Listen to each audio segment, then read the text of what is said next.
The modern mind relates to what it can see and it can touch. And we, in our school system, when we insist, we send our kids to school, all the years in school, they are not tested unless they go to special schools or, they're not tested on their power of imagination. They're not tested on their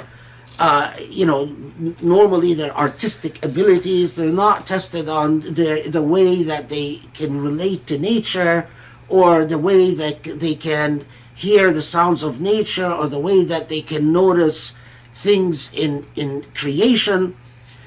They're tested on verifiable empirical knowledge. And so this is the age of empiricism, which is, in some meta histories, is often contrasted to the age of magical thinking. But anyway,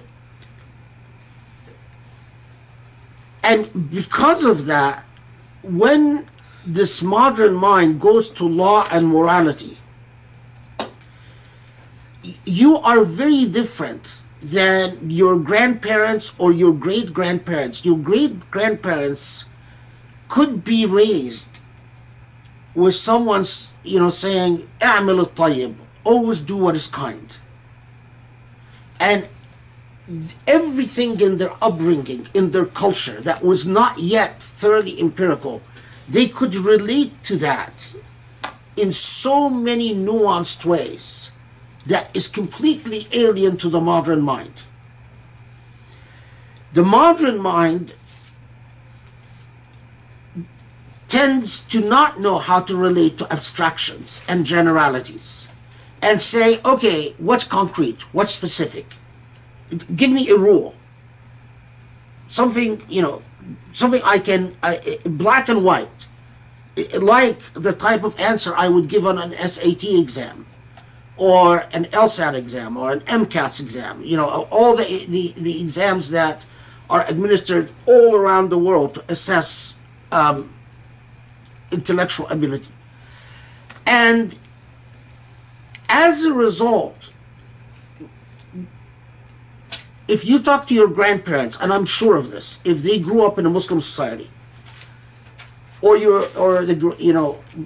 just much older generations, they will tell you that yes, in the society we grew up, it was people lending other people money and being patient about them, and even forgiving the loans altogether.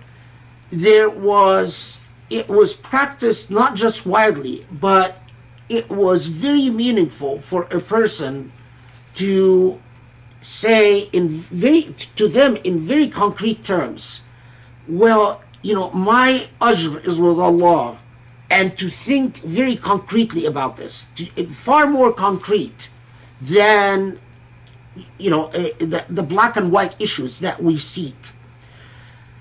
But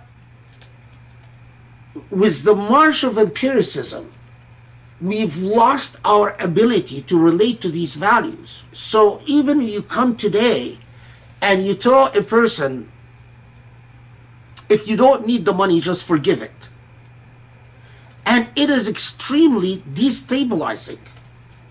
Again, is this psychology? It is it makes them feel anxious. So I am supposed to evaluate whether I really need the money or not, and this is what Allah expects me to do. Where's the black letter law? Where's the black and white yardstick? But you know what? In my view, this is not just a movement towards empiricism in the modern age, it is a movement towards amorality.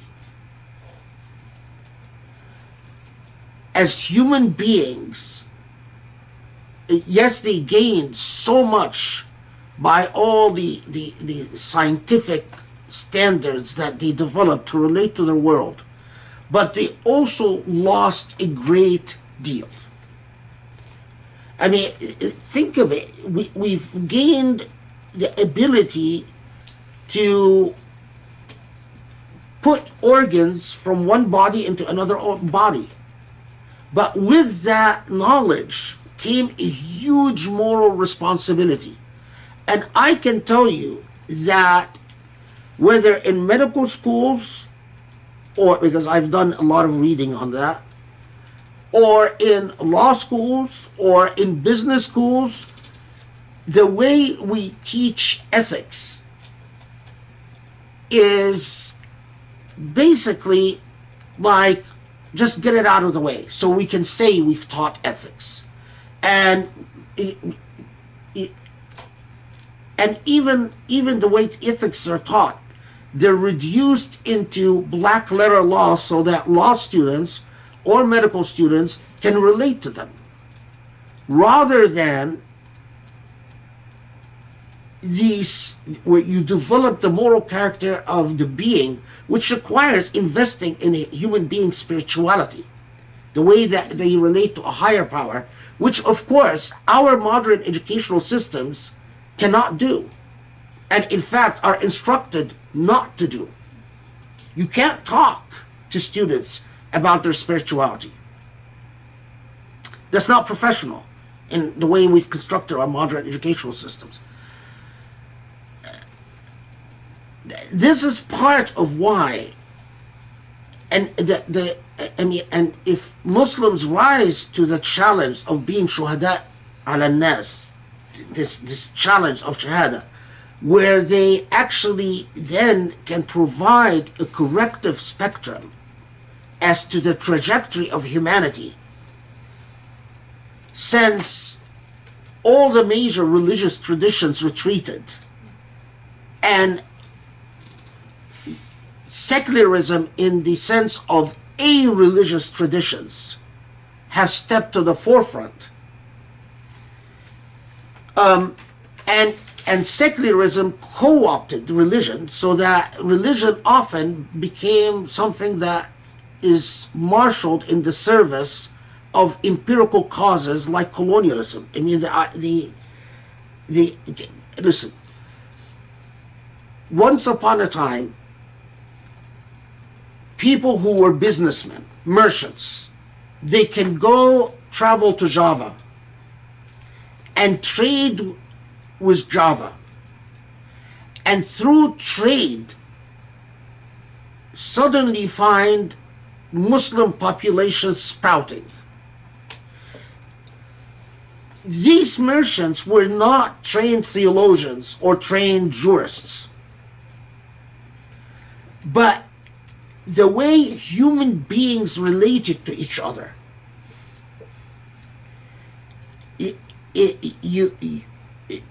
human being before the age of empiricism could deal with a merchant and could see simply the morality of the merchant and be so blown away, because to them that is so much more meaningful than any scientific gadgets this merchant might have, that they immediately say, oh my God, I have to follow your religion. The modern age doesn't work that way. The modern age, we don't relate to morality that way anymore. So someone can lend me money and can say, you need this money, I forgive the debt. I will take this. I might be even a little suspicious as to why. I might be grateful, you're a wonderful person, but I might think maybe you're a bit naive. I might have all types of psychological reactions to this, but the age where a simple act of generosity like this would say, oh my God,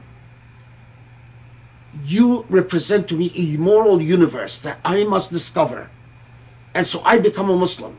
And so through trade, through merchants, Islam spread in Indonesia far more effectively than it ever spread in Egypt, for instance. Right? Because Indonesia became largely Muslim, nearly in its entirety. While Egypt The Coptic population never converted. The Christian population in Syria never converted. It was the way people related to morality was at a much more fundamental and psychologically impactful way than the modern mind. Now, all of this, the reason I'm flagging all of this is because we must learn to relate to the Quran and understand that when Allah talks about